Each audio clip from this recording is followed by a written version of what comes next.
প্রদীপ। এই প্রদীপকে জ্বালানোর জন্য কিসের প্রয়োজন হয়? সলতে, ঘি, আগুন, ব্যাস।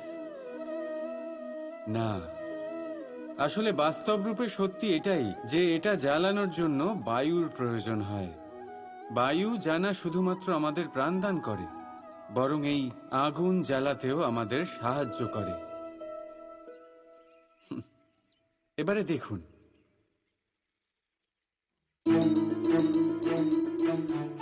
দেখলেন যে বায়ু এই আগুন জ্বালাতে সাহায্য করলো, সেই বায়ুই এটা নিভিয়ে দিল।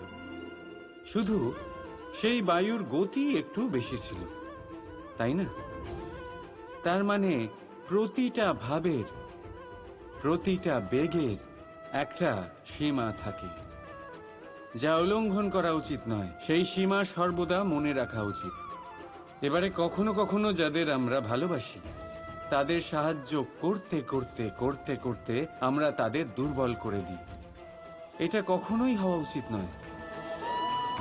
যাদের আপনি ভালোবাসেন তাদের ততটাই সাহায্য করুন যাতে আপনি তাদের প্রেরিত করতে পারেন, নয়তো তা তাদের সাহায্য করা হবে না। এটাই তাদের জন্য অস্ত্র হয়ে যাবে।